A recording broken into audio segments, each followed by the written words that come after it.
Bonjour Ludovic et merci d'avoir accepté ce témoignage. Alors, ce que je vous propose peut-être, c'est simplement de vous présenter en quelques mots.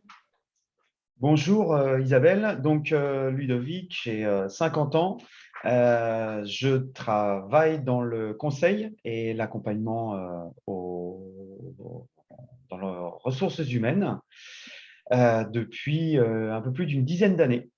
Euh, voilà, en deux termes, j'ai une formation d'abord technique et j'ai ensuite progressé dans l'accompagnement et la définition, la mobilité professionnelle et l'accompagnement de cadres et non cadres. Et donc, avant qu'on se rencontre et que vous ne démarriez le coaching, vous en étiez où? Dernièrement, j'ai beaucoup travaillé dans l'opérationnel. Je faisais de l'opérationnel, donc du coaching et de l'accompagnement de salariés et demandeurs d'emploi.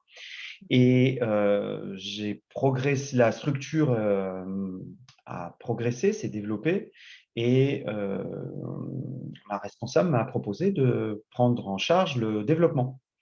Donc, je suis à la fois aujourd'hui en charge d'une partie opérationnelle et du développement. Et ce qui a nécessité, je dirais, j'anticipe la prochaine question, mais ce qui a nécessité cette envie de faire appel à un coach extérieur, c'est que j'avais pas forcément l'impression d'avoir cette légitimité présente en moi pour justement prendre une posture complète de directeur de développement.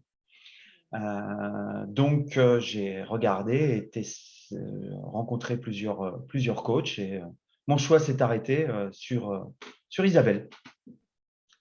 Et donc, ouais, c'est vrai qu'on s'est rencontrés au moment d'une bascule de prise de fonction, hein, donc c'était vraiment un accompagnement par rapport à ça. Mais est-ce qu'il y a eu un élément déclencheur en particulier qui a fait que vous vous êtes dit, allez, ça y est, il me faut vraiment un coaching? Enfin, il y a quelque chose qui a déclenché ça? Euh, oui, j'étais enfoui dans je dirais, dans des process d'opérationnel. Et là, de la fonction de directeur de développement me demandait de prendre plus de recul, chose que je ne réussissais pas à faire seul, et de définir, je dirais, des priorités, des axes stratégiques et de poser un petit peu aussi les conditions pour mieux réaliser ces fonctions de développement. Et donc, qu'est-ce qui a permis le coaching? J'ai envie de dire, quelles avancées, du coup, vous avez pu faire grâce à ce coaching?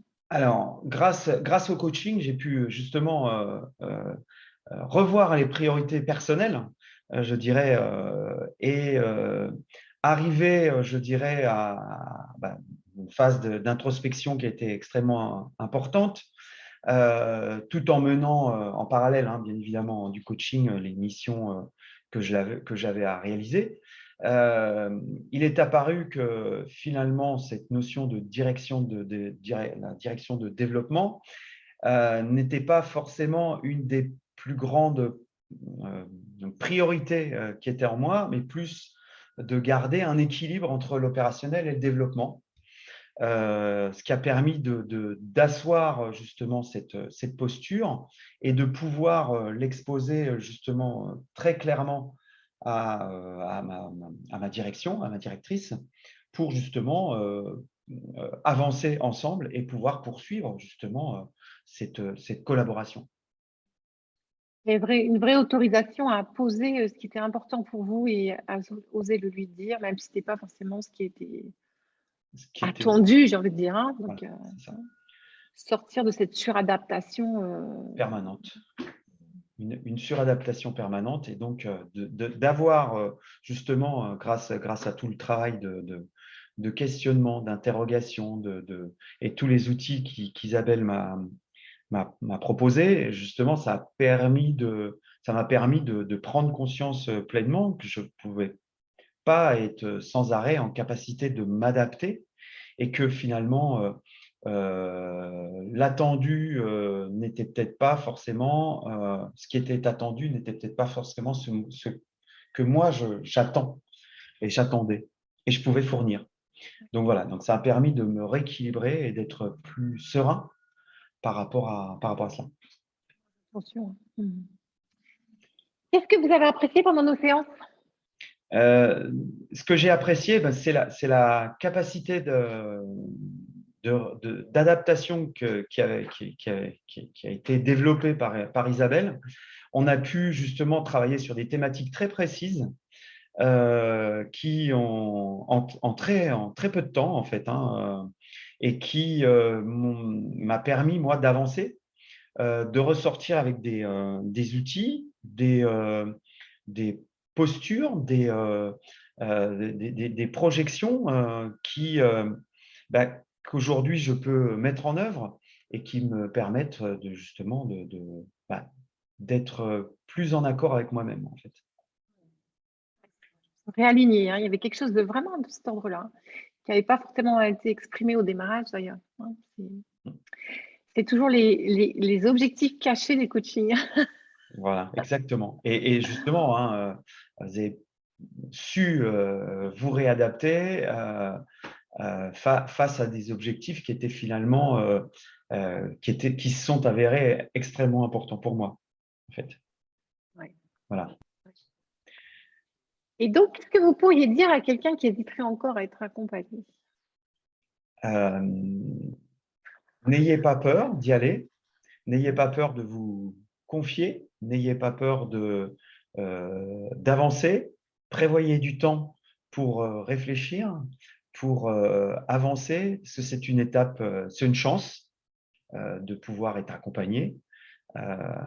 C'est un vrai accompagnement adaptatif avec une vraie richesse.